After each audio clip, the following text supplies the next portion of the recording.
It's all about truth. All of it. Every single thing. All boils down to the truth.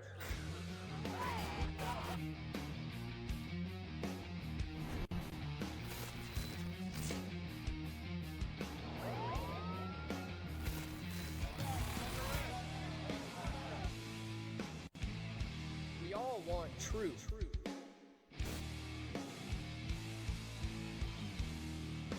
The truth will set you free.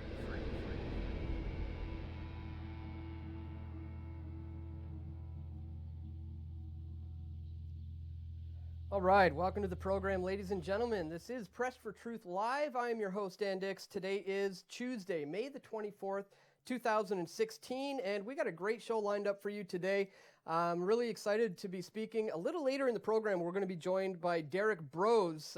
He's a phenomenal activist, an all-around activist, really. Derrick is, he confronts politicians, and he gives speaking events, and he conducts the interviews, and he does charitable local work, and he's really an all-rounded activist. So today, we're going to be getting his views on agorism, and just have him break it down for us, what this means for the anarcho-capitalists and how they can apply this to their life. And I'm pretty intrigued and interested in this particular topic, namely because it's only in the last little while now that I have been told myself that, hey, Dan, you may not realize this, but as an anarcho-capitalist, you are actually practicing agorism pretty much in your walk. And the person who explained that to me and told me that was my girlfriend. And today, ladies and gentlemen, just so happens to be our 3-year anniversary. I know you probably don't care about that, but I don't care. I'm bringing her on the show anyways. Welcome to the show, Molly Popagijo. And we also have our little dog, Kaiser. Today is his 1-year birthday. And Molly's actually the one who got me, woke me up to this issue. And I don't know, what would you say is how it's applied to anarchism, or what is agorism all about in your mind? Is it really like how the anarchist lives their life, or how would you sum it up? Well, I guess for me, yeah, if you've been trying to learn the principles of anarchism or reading about them, it's more about actually applying it to your life, actually living it. So on the most small level, gardening. So Stop relying on the grocery store. Stop relying on big business. Grow your own food. That way you know what's in it. So. Right. So essentially, the understanding that I have of it, and again, we're going to get Derrick to break it all down, is really no kind of force whatsoever.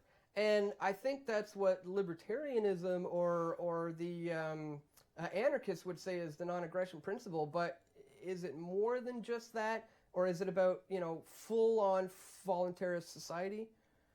Yeah, I'd have to agree with you, of course. So we just want to live in a society where no one is forced into any kind of situation or issue that they don't want to be a part of. So everything you engage in your life is because you want to be there. So yeah, exactly. So okay, let's get our guests on the line because I want to not only break down.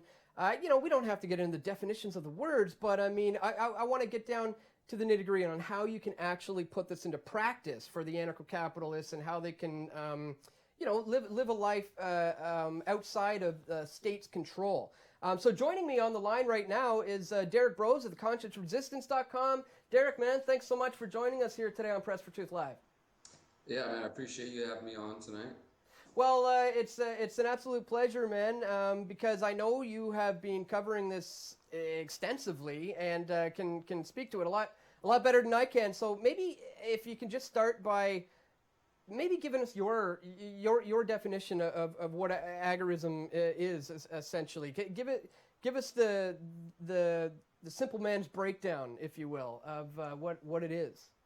Sure, I'd like to, I guess, just reference the historical, where the idea comes from briefly, just so we can credit the person that did come up with the term, and then I'll tell you how I've applied it to my life. But it comes from this book, The New Libertarian Manifesto by Samuel Konkin III, and he wrote it during the 60s and the 70s. It came out in the late 70s, where he outlined this idea, his 4 stages from statism, which is where we are now, and authoritarianism, and a move towards freedom, true freedom, or what he called agorism or agorism, some people pronounce it, because it's based on the Greek word, the agora, which was literally a marketplace where people would come and exchange ideas and goods and services. So he outlined in his idea how we could move from statism to freedom or agorism using what he called counter-economics. And he termed counter-economics as basically any type of economic activity that the state considers to be illegal or illicit. So this would be gray and black markets. But again, in line with the non-aggression principle or the zero aggression principle, depending on how you define it, this would not include any sort of violent acts. Some people, they hear the term black market and they assume like mobsters and violence, but Konkin actually referred to that market activity that involved violence as red market activity to distinguish it between peaceful counter-economic activity in the gray and black markets. And gray market activity is like when you pay your neighbor to mow your lawn, but you don't go get a license or ask for permission to do that. That is activity that is technically illegal because there's no permitting, there's no licensing or regulation involved, or it's frowned upon, but you're doing it anyways and you're taking money away from the state. And then the black market activity is where you're maybe you're selling pot to your neighbors, or just any sort of activity that you do that the state considers to be illegal, which increasingly everyday behaviors are becoming illegal, like collecting rainwater, feeding people, feeding the homeless, things like that. So agorism says that if we, in a cohesive strategy, first as individuals, because in Konkin's eyes, we're just this scattered force of sort of awakened, libertarian, freedom-minded individuals.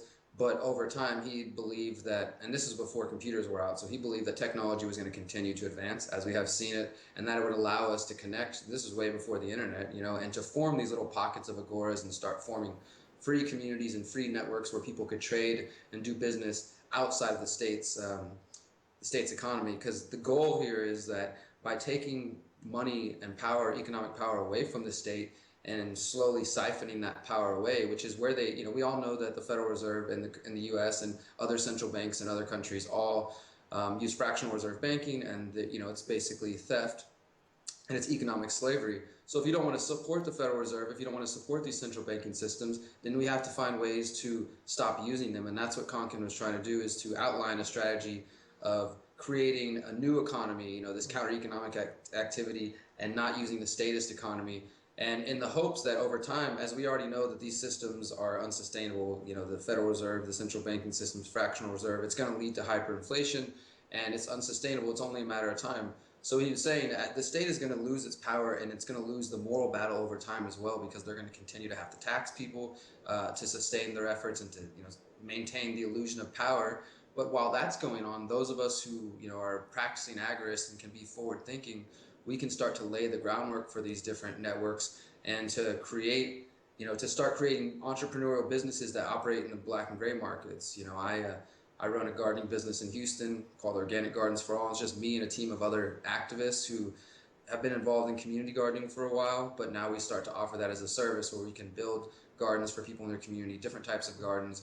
And it's like a form of activism. We're getting people to think about organic food and to grow food and maybe give themselves a little bit of security. Maybe some of them go deeper with it. Others, their gardens may not survive and maybe they don't do anything with it. But our hope is that, we're going to make a small little bit of money off this while spreading the idea of gardening.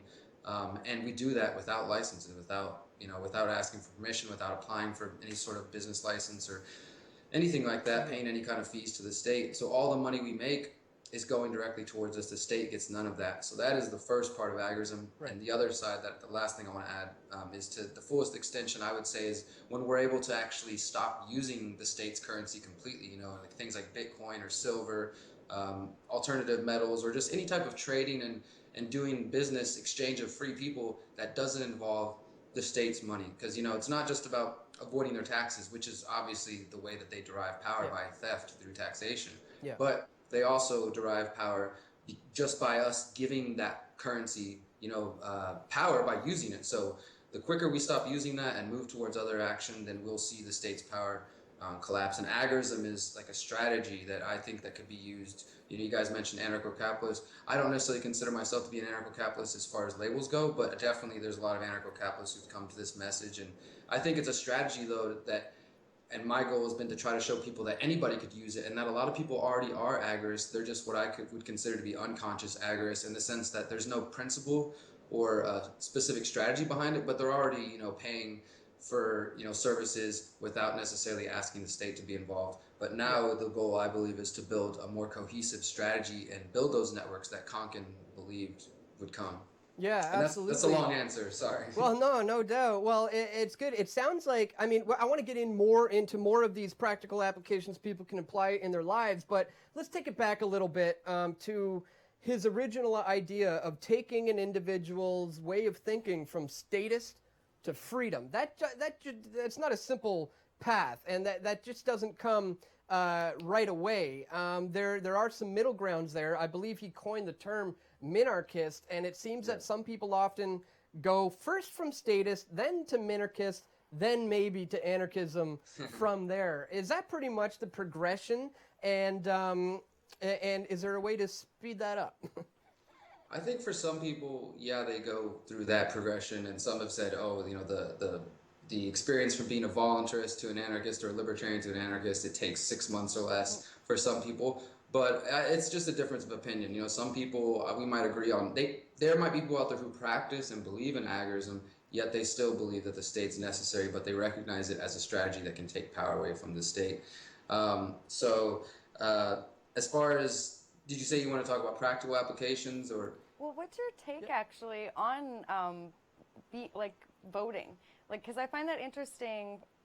I'm not a libertarian, I'm an anarchist, because I don't really agree with having some guy rule my life for me. I know what I'm doing, and so I want to be in control. So as an agorist, what is your take on voting? I'm just curious. So personally, I don't vote at all. There's a video you can find on our YouTube channel, on our website, that's called Non-Voting as a Strategy. And it's just it's called Here's Why I Don't Vote. And it just outlines, not only the reasons why I think that voting is, not a strategy that we should take or try anymore, but also answering the question that inevitably comes when you tell people not to vote. Well, what are you doing? Because there's this false dichotomy where people believe that either you vote or you do nothing. There's no other way that you could possibly be active in doing things unless you're voting. Right.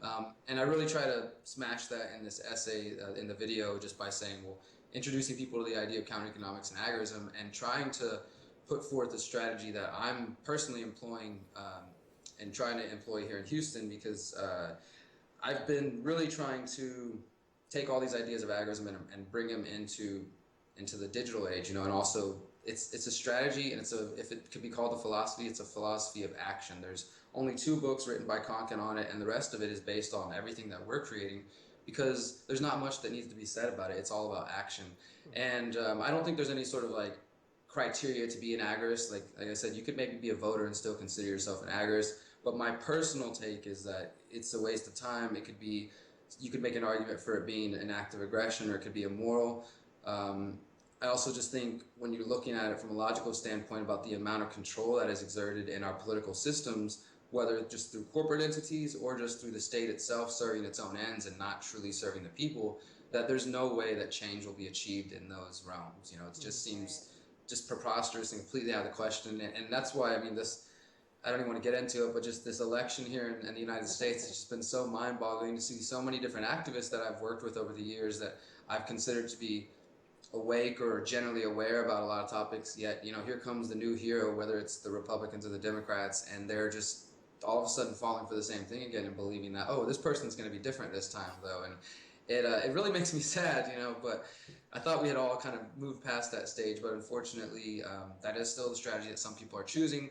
And that's why I think that if you're going to do nothing, though, as far as if you don't believe in voting and you see that it's a game and that we really don't have any choice when it comes to the federal election, if people want to focus their energy on voting, I would say localize as much as possible, get involved in your own communities. I fully believe in neighborhood secession, neighborhood empowerment, localizing as much as possible, and trying to do that. So if you're going to focus politically, I would say do that. But beyond that, I see myself as pushing forth a strategy that is multiple parts, first being education, educating people about these ideas and about this message. And the second part would be to live it, and that's where agorism comes in.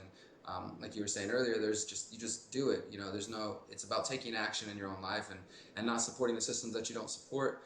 And that to me goes hand in hand, because you can't just talk about and tell people like, look, their system is no good. There's no solution there. Or you can, but often you will find people who want to be provided with a solution. And I don't necessarily think we need to provide all the answers, but it is helpful to say, well, look, this is a strategy that I take in my own life. I think that, you know, I'm personally just living as closely in line with my principles as possible. You know, I was talking about with a friend recently, that I can't go back to living any other way. You know, I have my own forms of tax resistance that I've been doing the last 5 years, and trying to keep my money as much away from them as possible, and really just trying to live in, you know, entrepreneurial, agorist lifestyle, thinking of ways that I can create income for myself and create abundance and create a product and put it out there and do it in a way that doesn't involve the state, and encourage people to do that and really start to lay the groundwork for these systems. So voting just doesn't really fall in line with my strategy. You know, it's about educating people to these ideas and then about living them.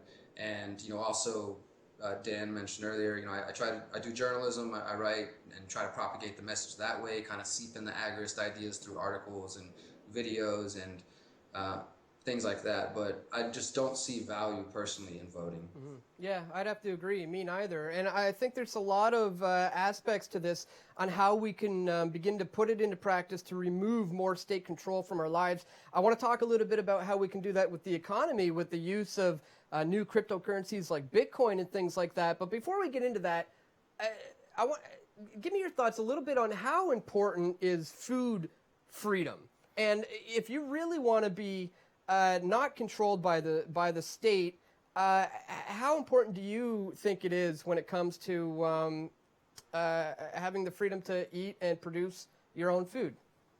I think it's absolutely vital, and probably one of the most important areas. You know, there's so many different areas to living a free life, right? I mean, just becoming an empowered individual on a spiritual, mental, physical level, educating yourself about the problems and then educating yourself about the solutions. But at the end of the day, if you can't eat, and if you are dependent on these mainstream food systems, whether that's the big grocery chain next to your house or, you know, the government, whatever it may be, then you start to realize how not very free you are. You know, if you can't eat to survive and you can't supply that for yourself, then you're very dependent on you know, larger food supply chains or just some other entity and some other institution. And I try to personally look at different areas of my life like that and see, like, okay, well, am I dependent on them for this? Am I dependent on this? For instance, today I rode my bike to a local market here to go buy mushrooms and some squash, because I've been really the past couple months trying to increase my freedom when it comes to food. I live right down the street from a community farm that I'm really lucky to have close by me, that has all kinds of food, tons of opportunity to get involved and to learn and to educate yourself about that type of skills and to put in a little bit of work and then be able to take food home with you. So between that and a couple other local markets, I pretty much am able to buy all of my produce and not have to spend any of that money on the grocery store, and only go to the grocery store for certain things that I can't find locally, you know, or through some local market if it's not being grown locally. And that has become increasingly important to me, and that's just one area where I think that this you can see the importance of food independence, you know, and if you start there and just extrapolate out further, it just becomes so obvious, like, wow, I'm dependent on, like, you know, the stores for this. I'm dependent on, you know, you start to really see these other institutions and entities that you've been relying on so much. And I think it's time for us to start analyzing that. But definitely food is an important place to start. But once you get through with the food process and start empowering yourselves, whether that's by participating in community farms, local gardens, backyard gardens, front yard gardens, you know, windowsill plants, just getting involved in like that and starting to be educated, joining a local CSA, buying food shares. I mean, there's so many options now through the internet and through phone apps that it's just ridiculous for anybody and for any of us, I think, to not find more ways to be free in that, you know, and it's something that I'm personally determined to do. Mm-hmm. And I want to encourage more people to do that as well. Find local markets, local farms, and support them, get involved, you know, learn, educate yourself, because you don't want to be in the situation. I try to tell people this as far as explaining the concept of agorism and how it can be valuable is many people in this various movements, you know, anarchists, conspiracy-minded, just awake, looking for answers, this truth movement, we discuss this sort of end of the world, apocalyptic, you know, government collapse or, you know, military shutdown, state shutdown, some type of thing like that. I imagine, you know, there's going to be a situation where there'll be people looting and rioting in the cities, you know, and looting and rioting at the grocery stores, and you have an opportunity, like, okay, I guess I can go there try to get in there safely and get food for my family and see what's left. Or, FEMA's down at the downtown arena and they're telling you, just come here with your family. We have plenty of food and everything you need. Just come stay with us. That's your other option. Or you could be one of the forward-thinking families, one of the forward-thinking people who were planting gardens, were stocked up on seeds, and were building these local networks to connect with your community, which is very essential to my message as an activist. And I personally have noticed over the last few years, I think a lot of activists are maybe too much minded with digital activism and not necessarily involved in the physical world in their communities. And I think that is important if we're going to build these networks and these agoras and start establishing these real world connections. When we make that face-to-face connection, that's so much more powerful on a whole nother level than just communicating with somebody through Facebook or whatever. And it's important for us to do that and to start laying that groundwork so that if the shit hits the fan, we can be the ones that can come to other people and say, hey, don't go loot, don't go riot, don't go to FEMA. Here's some seeds, here's some tools, build a garden with us, or, we've already been establishing this community. And those of us who see these issues, I personally feel almost responsible and also thinking in my own self-interest, just that I need other people to be prepared for this. I can't do this alone, so it's serving my own self-interest, trying to preserve my life and my future. But also trying to encourage more people to see this and the importance of this. So food is absolutely invaluable to the fight for establishing a more free world. Absolutely. I think that's one of the biggest enemies of the powers that be, if you will, the system. Organizations like Monsanto and so forth are individuals who have empowered themselves, who are self-sustainable, who are not reliant on the state. And I suppose that's what agorism is all about in a nutshell, is really just one by one through different aspects of your life, removing the state's control and just living your life the way you want it to be lived. Obviously we know a huge part in how we are controlled is the economy. We know we're manipulated through fiat lending. What sort of ways are agorists coming up with to get around this? Where there's still a lot of statism, there's a lot of people out there, but these pockets of free people have started to pop up and create these new ideas. And obviously the internet has accelerated the decentralized peer-to-peer network, crowdsourced type of thinking, which has allowed this agorist mindset to flourish through cryptocurrencies such as Bitcoin. And you could also look at ride-sharing services like Uber and Lyft, and there's some of the other the ones like Airbnb and other stuff like that, TaskRabbit. I think those tools are helpful in some regard as far as being the very early stages of an agorist revolution. But I'm also really critical of them because I don't think that they go far enough, and I might be a little bit too far out of the mainstream to use them. But I don't have a smartphone. I don't use smartphones. I also don't have a credit card or a bank or anything like that. But I've had friends who've used these. We've gone, traveled, and stayed at places using Airbnb. And then I realized, okay, so you have to have a credit card connected to this thing, or like a bank account, for security purposes, maybe insurance purposes, or just so they can pull something directly out of there. And there's also the app itself takes like a third party, a small cut, which there's nothing wrong with making a product and, wanting to, charging people, taxing them a little bit for using the service. People are voluntarily doing that. But I think an agorist, truly decentralized peer-to-peer app, and they do exist out there. I've actually started to get a good amount of emails from people the more I've started to talk and do videos about agorism and write about it in my books and such. People have reached out and said, hey, have you heard of this app? There's one called Near Me, I think is it, like in Near Me, and it's like a private neighborhood social network somebody sent me. They said they thought would be a good way to organize locally for agorists. And obviously the Silk Road and Open Bazaar and a lot of these sort of online marketplaces, which, hey, be careful out there because there's a lot of undercover cops. So I can't necessarily say that I recommend using those, but in theory, those are examples of agorist tools as well. I also have a friend who has developed this application that we just need some funding. He was really close to getting it funded, but he just needs some financial support, and I think it could be completely revolutionary. And there's similar ideas, but the way that he wants to do it, I think, is definitely agorist-minded. It's called the Agora, and it would literally be just almost like a Silk Road in your pocket for an app, but that you could trade and barter anything. You can join this app as, say a user, or as you could be join as like a farm or a garden. So you can also kind of host your garden on there, and people can say, oh, here's this community gardener, or here's this person, they're growing this in their backyard, and you can put the day you planted, when you expect to harvest. Or if you sell music, if you you sell food goods, whatever it is, you could just basically set that up, and then you connect with other individuals. and you can decide, okay, we're going to trade in cryptocurrency, or we're going to barter for this, or Federal Reserve notes, or whatever it may be. And the application takes nothing from it. It's just literally the framework, the shell, to allow people to just geolocate and say, okay, what's available in my area? And then you find, like, within 20 miles of you, you've got all these people offering all these different services and growing these different foods and such, and there's no third party involved. That to me is going to be, the next step. And I'm thankful that there's so many brilliant people out there who are also more anarchist minded and crypto anarchist minded, who definitely want to get away from the state's grasp. So I do have faith that the technological evolution is going to play a big role in the agorist evolution.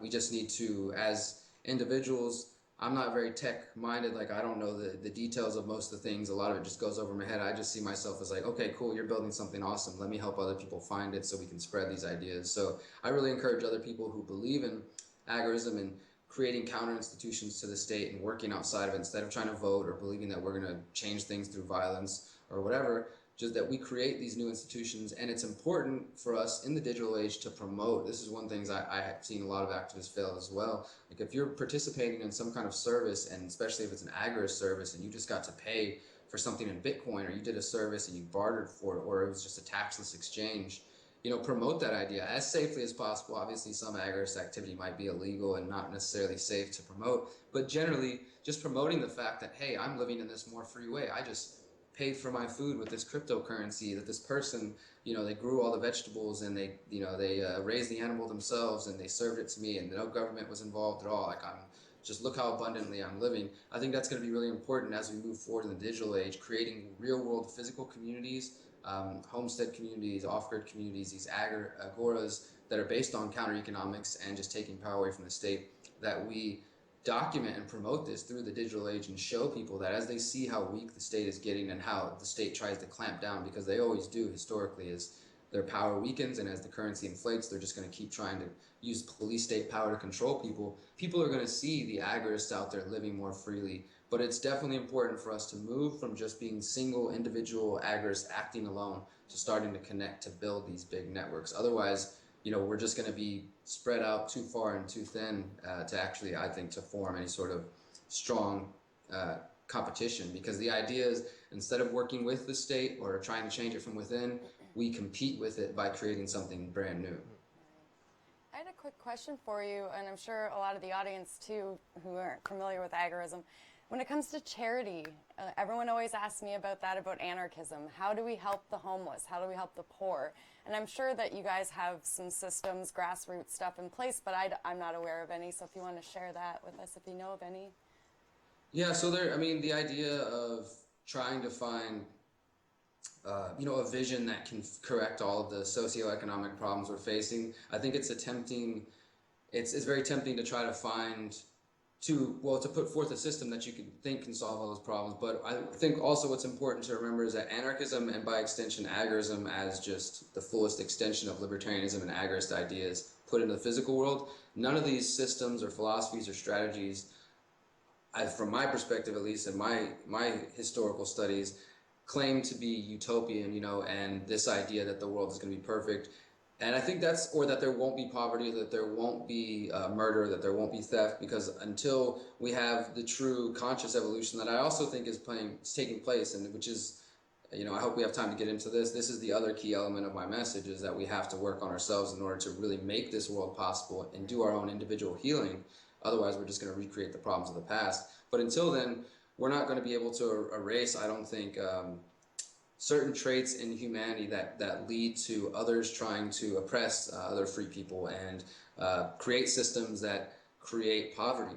So it is up to us as free individuals to recognize that, okay, since we can't have that perfect system, how can we find ways, though, to try to alleviate the suffering and work for a society that is equitable, that, exchanges can be even and people can voluntarily come together. I think voluntarism, whether you consider yourself an anarchist anywhere across the spectrum, is completely important, because if we're going to build a more free world, we have to do it in a way that allows people to make their choices, to decide that they want freedom for themselves. Because many revolutionary movements of the past have ended up becoming the state. This idea of the vanguard of the revolution, or this dictatorship of the proletariat, these false, failed ideas of the past, and that revolutionaries have come to and been tempted by taking the state power and believing, well, if we wield the state power for ourselves, you know, we can make things better. So there's no idea. We're not trying to create an agorist state. We're trying to replace all the institutions out there itself, but we do want to take power away from the institutions that are responsible for violence and theft. Right. So I said all that to say what I would support is institutions like Food Not Bombs, which is right. completely decentralized across the country, you know, individual movements, more anarchist minded, you know, and they promote vegetarianism and veganism depending on the chapter you go to, and there's no questions asked, there's no paperwork to sign, you just go find a Food Not Bombs chapter. I know here in Houston they feed 4 times a week downtown at the library, and there's literally hundreds of people that line up, and people come there just because they choose to, because they volunteer to come there, bring food and serve it to people. They work with local markets that are throwing away food to bring, you know, just different types of things there. And they help the people with provide services. That's not a perfect thing, right? It's not getting them off the street. It's providing them one meal 4 times a week. It's by no means is a perfect situation, but it's one minute example of what we can do as individuals. And as sort of an addendum to that is, a couple years ago, Houston passed this law that said it was illegal to share food with people in the city of Houston. So Food Not Bombs, of course, continued to do it, and there was, you know, some arrests initially, and there was just a bunch of back and forth with the city. But it's a perfect example of how the state tries to step in and say, like, oh, we don't know if that food has passed the health codes and health regulations, so it's illegal to do that. So instead of 100+ people being served food and you know, having some conversation, connecting with other human beings, and maybe sometimes there's food, there's clothes out there and other things they might need. Instead of that happening, the city would rather, or the city and the state would rather interject themselves and have, you know, no freedom happening. So imagine what we could do once we remove the overarching interference that is caused by the state. And I also do think that this is a generational change that, you know, as far as the safety nets that exist, whether or not we support social welfare systems or not, they exist, and the reality is that there's a lot of people who are dependent on them. You know, we have to be compassionate, I believe, in our analysis and our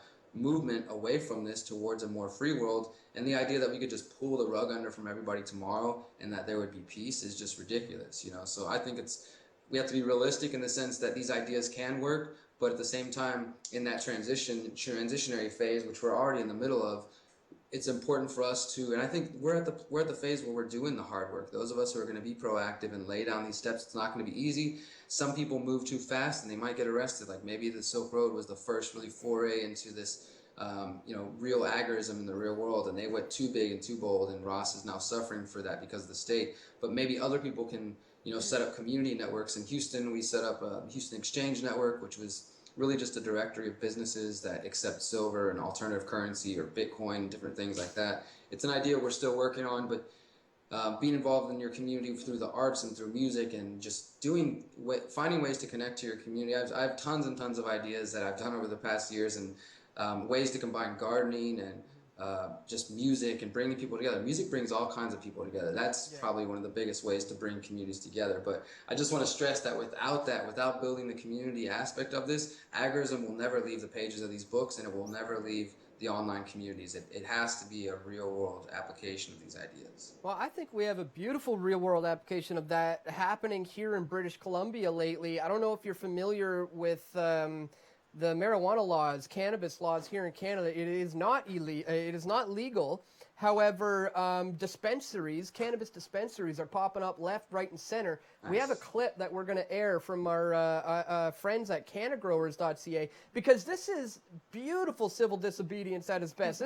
This is people who are popping up these dispensaries left, right, and center, not applying for the business licenses because they're not being issued to them. And it's just blatant. It's a beautiful thing. People are just popping up these dispensaries left, right, and center. So if we're going to cut to a quick clip from some supporters of us here at Press for Truth who helped make this show possible. And when we come back from this clip, I want to talk a little bit about the gray and black market that you alluded to earlier, and how can we somehow transition that into a way that's going to benefit society and remove control from the state. So when we get back from the clip, we'll talk a little bit about the gray and black markets. This is our brief little video here from the Canna Growers.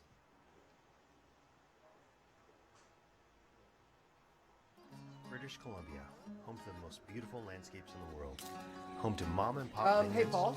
hot springs, farmers markets, some of the world's best skiing, snowboarding, surfing, and mountain biking. We protect our rainforests and keep our air clean. In BC, we strike the right balance between nature and nurture. But did you know that for the last 30 years, BC has also been home to the finest cannabis in the world? BC Bud is world-renowned for its taste, aroma, and potency. We've competed and won cups, gained recognition from international celebrities. We are the cannabis growers of Canada. We create wealth, opportunity, and good-paying private sector jobs. The BC cannabis crop is worth over $7 billion a year, and there were over 17,000 farms creating work for Canadians and improving the lives of millions of people. We are joining together to build a free and fair cannabis market that benefits all Canadians. Won't you come and join us at cannagrowers.ca?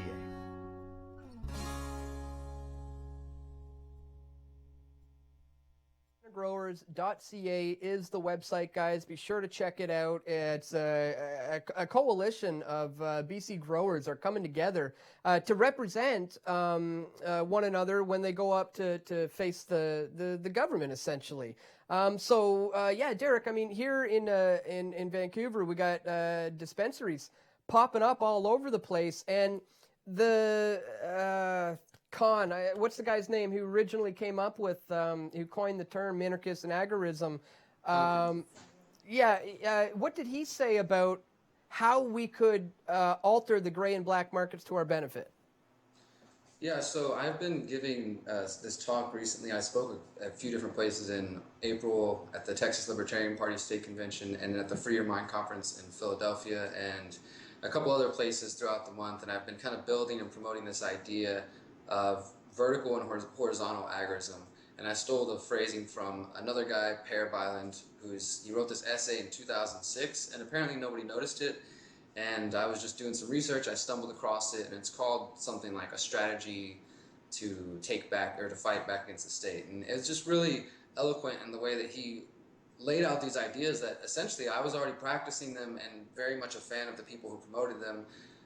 And this, I think, is probably the most applicable way where people can understand black and gray markets and find ways to put them into their lives. So I'm going to explain that concept, and then one of the things I'm working on is basically taking that four-stage strategy that I described of statism and then slowly moving through the steps towards agorism, taking the way that Konkin described that. And what I want to be able to do, though, is for individuals to be able to look at that idea and identify, okay, well, I guess I'm in a stage one. I'm completely dependent on the state. You know, I'm using banks, et cetera, et cetera. And for us to outline and be able to come up with specific strategies, here's how you move from phase one to phase two, you know, and be able to do that and literally just create new agorists and, you know, counter economic activity. And I think that's going to be one of the solutions. And so the way that that can be done is what Per Byland was talking about is the vertical or the the introvert strategy is what he called it, and there's also the horizontal or the extrovert. So the vertical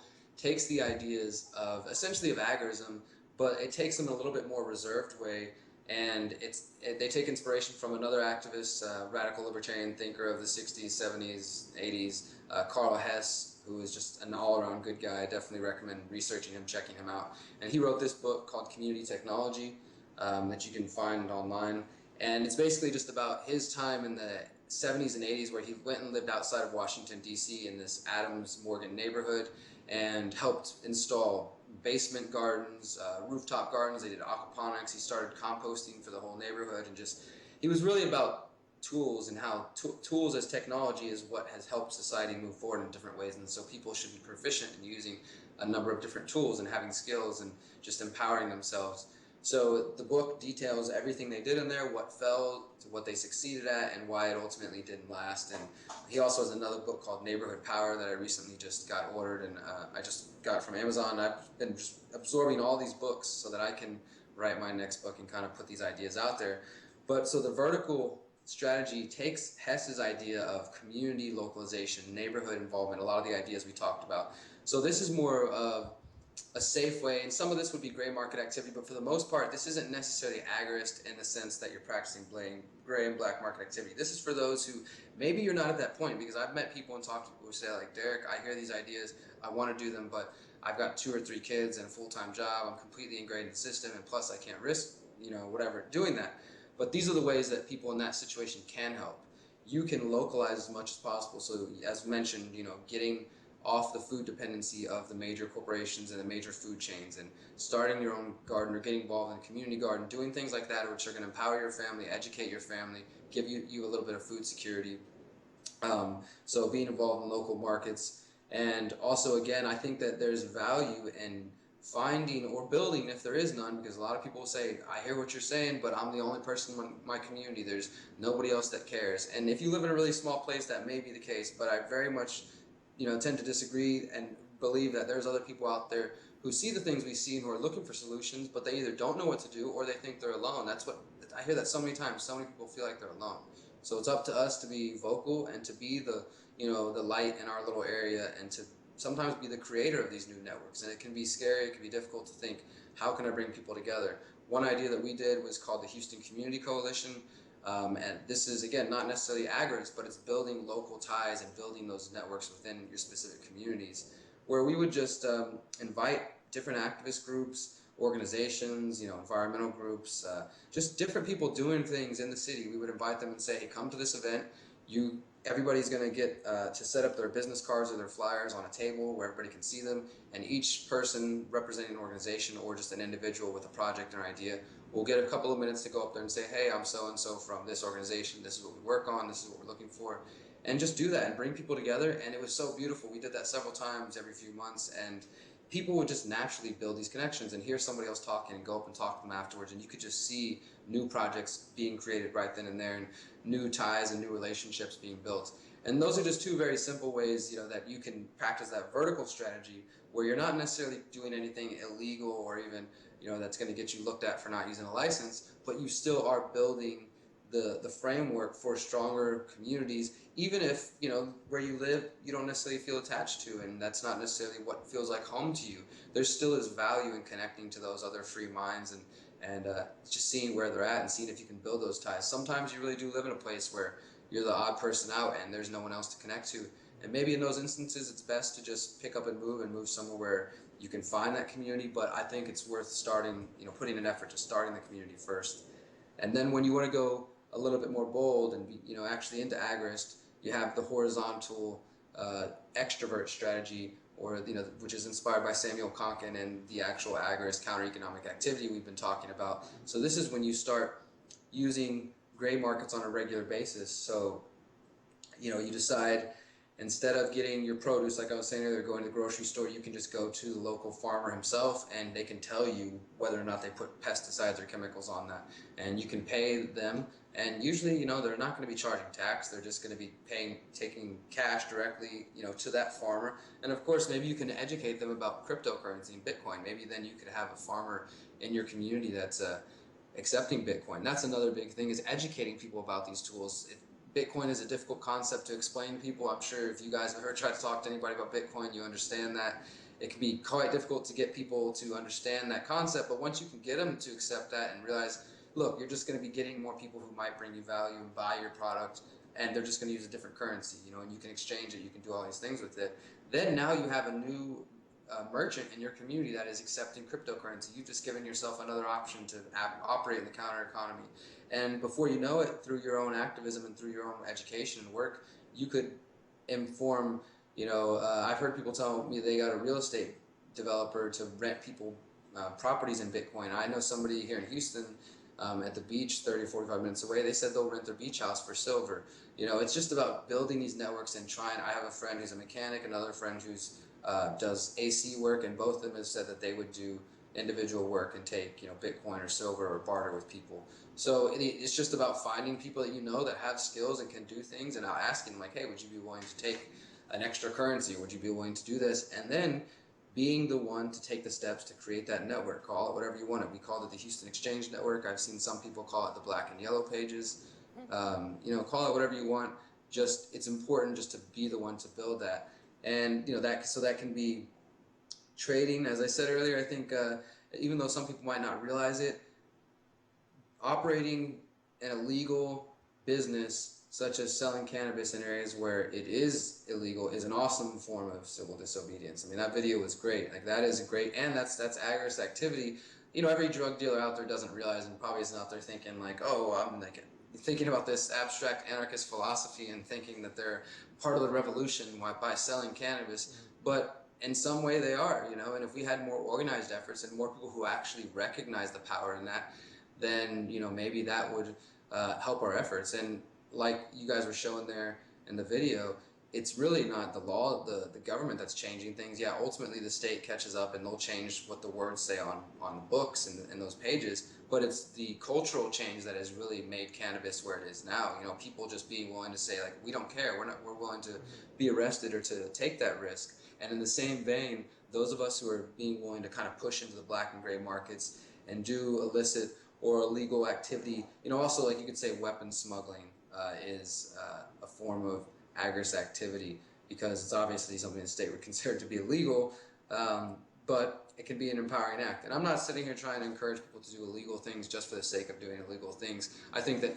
the problem is that the state has become so oppressive and so much involved in our lives that so much of perfectly legal and acceptable behavior, people choosing to ingest a plant or do whatever that they want as long as no one's being harmed in their exchange and voluntary exchanges, the state's so ingrained in our lives now that it's become ridiculous, where people, every time someone sees a story about a little girl or a little kid getting arrested or ticketed for not having a license for a lemonade stand, people understand agorism in that. They're like, what? That doesn't make any sense. Like, why shouldn't they be able to do that? And that is agorist activity.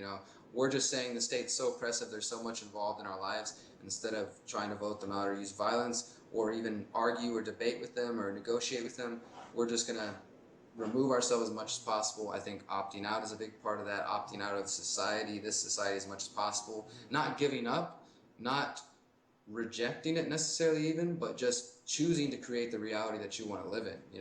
And as I said earlier, I'm trying to create the reality and live with other individuals who are like-minded so that we can all live in line with our principles, so that we can eat food that hasn't been sprayed with pesticides, that hasn't come from any companies that we don't support, so that we can live our lives and create, abundance for ourselves and create products that other people can sell or can enjoy and can purchase without giving money to the war machine. And, just in general, becoming off-grid and off these systems as much as possible. Internet, power, food, economy, government, self-defense, all of these things are important for us to find ways to do ourselves and to build empowered communities that are capable of doing this, because the state is unsustainable and they are in decline. We've seen that in America because of these elections. People are dissatisfied. Unfortunately, they're taking very scary routes and looking for solutions.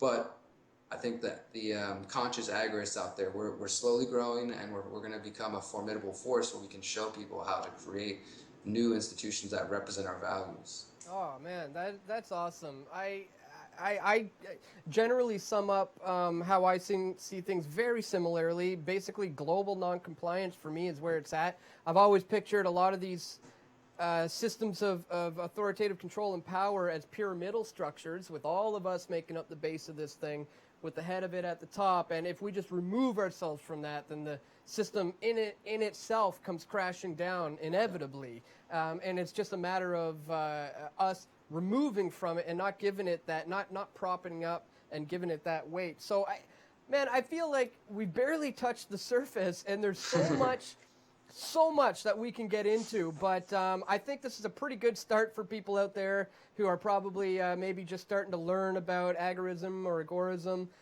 So why don't you let people know some of the links, because I know you've talked about this in depth, so if people want to follow up on this and learn more from you, give us the links to where they can go to learn more from you. Yeah, I want to mention two things that I do that, and I'll be brief because I know I can talk about agorism all day. But I appreciate the opportunity to talk about this, and thank you guys, everybody on your team, and congratulations, happy anniversary. Yes, thank you. Thanks for having me on and giving me an opportunity to talk about this, because I think it is important for those of us who are being activists and being vocal to focus on the solutions and to show people that there are solutions outside of voting. Mm-hmm. I recently released a video that I want to encourage everybody to look into if you want to hear more about this. And it's called Launching a Homestead Project in Texas, and it talks more about this idea. And I didn't mention this, but there's another concept that is sort of integral to this called freedom cells, and I won't get into it now, but that's also on, all this can be found on the Conscious Resistance YouTube channel, but I'll send you guys the link so you can post that. But I would definitely, for those who are interested in learning more, I'd watch my what is a freedom cell video, and then listen to our ideas on this homesteading project. We've been getting a lot of great response. I've been contacted by people in New Zealand and Hawaii and other parts of the country, and Colorado, who are really starting to just move in this direction. And, I spent some time with Adam Kokesh and his land in Arizona, and increasingly it seems like more people are ready to move from the theoretical, philosophical phase to actual application of these ideas, and I think that's beautiful to see. So I'll send you guys those links. I would definitely start there and read the New Libertarian Manifesto. Whether or not you identify with the term libertarian, don't be scared away. The ideas can be used by anybody, whatever you identify as. I think that's important to take home as well, and to remember that. And then the other thing that I want to just drop out there is that I've written 2 books so far with my writing partner, John Vibes, and we released the second one. It's called Finding Freedom in an Age of Confusion. We released that back in April. And the first one came out last year, and basically they're a part of a trilogy called The Conscious Resistance that explores our ideas on anarchism and spirituality, and it's leading to this third book, which we'll release next year, which is basically going to cover all the ideas we talked about. It's going to be the final part of our philosophy and our ideas. Basically, this is the how-to, like how do we create these free communities. We talked about how we think a spiritual change, a deeper personal reflection is important as much as self-governance and self-ownership is. And in the second book, we look at the emotional kind of human side of the struggle, how some people get stuck in anger and depression, and try to give people tools for empowerment to recognize that they're not alone. And the third book is going to be like, all right, now that we're all empowered, we understand, both sides of the coin, let's go build these things. And I'm really excited to share that with you guys. Both of those books can be downloaded for free at theconsciousresistance.com/books. Please do go there, download them, contact me, Derrick at theconsciousresistance.com. I'm presently not on Facebook, taking a mental break right now, but I love to talk with people. I love to, hear about what ideas people have going on. I guarantee you somebody's heard this and says, wow, I'm already doing that, and I didn't even realize. That's what I find more and more. There's a lot of good people working on similar ideas, and it's just time for us to bring it together. So you can find all my work there on theconsciousresistance.com. I also write articles weekly for activistpost.com, and you can find my work there. So thank you, guys. Awesome, man. Thank you so much. Yeah, we're going to have links to all of that in the description so people can check it out. And then we're going to have you on again sometime in the near future because there's so much to talk about. Absolutely, man. I'm down to come back whenever. Awesome, man. All right, take care, man. Thanks again. Keep up the great work. Peace. All right, folks. That was Derrick Broze of The Conscious Resistance. And pretty solid breakdown of agorism, I'd say. Agorism, agorism. And I think he summed it up pretty good, which is pretty much like it's just removing the state's control in every aspect of your life. In even the littlest minute details, pretty much, right? All the way down to being all out full-blown anarchist, right? But I love how you even touched on the smallest aspect of it. Like if your mom's a hairdresser and she doesn't tell people that and she just cuts people's hair and doesn't pay taxes, she's an agorist. Yeah. So it's awesome. That was kind of like my situation was the same thing. It was like just the way we live our lives. I didn't really realize it, but by default, we're agorists, really. Absolutely. But we still have a lot of work to go. I mean, Molly and I right now are in the process of planting our own garden. We have, first time, an opportunity to be able to do that. We have a backyard. Yeah, we got the backyard. The backyard going. Garden's gonna be rocking. But there's all kinds of ways that you can do this, and again, we explored all kinds of different practical ways that you could do this in today's show. But like we said, there's all sorts of ways that people are doing it, and they don't even realize it. Like our good friends at Canna Growers, like all the people around. Putting up dispensaries all over the town. And in fact, I want to, that brings us to, I want to give a shout out to some of our sponsors. I don't know if we have their graphics here. You guys, I don't know if you guys can put that up here. But yeah, we have good old skunk beard extracts. This is BC's finest producers of medical grade cannabis extracts. And they also work kind of in conjunction with Panda Extracts, and Panda Extracts is also producing, there's their logo there, Panda Extracts and Skunk Beard Extracts, the funkiest skunk. These guys are producing some of British Columbia's best medical grade shatter, butter, wax, cannabis, you name it, and it's going to patients all across the country and helping people. And what better of a way to stick it to the state than to do it through a way where you're helping people empower their lives and get healthier. So huge shout out to Skunk Beard Extracts and our good friends Panda Extracts as well. And on that note, folks, we're going to call it a show. I want to thank you for joining us once again. Next week is going to be our last show before I head off to Bilderberg in Germany. But we will be here next week with Walter Block in studio. And on that note, I want to say happy anniversary to my lovely girlfriend Molly. Back at you. And a happy birthday to our little Kaiser Sose, I don't know if also anyone known can as see Kaiser him. So Soft. I don't know if you can get a shot of him there. He's probably looking a little, yeah, he needs a haircut. Don't worry, we're getting him a haircut soon. Anyways, folks, thanks for tuning in. We will be right back here, same time, same channel next week. Until then, keep fighting the good fight, my friends.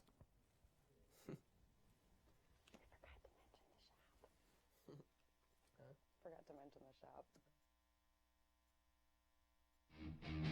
shop.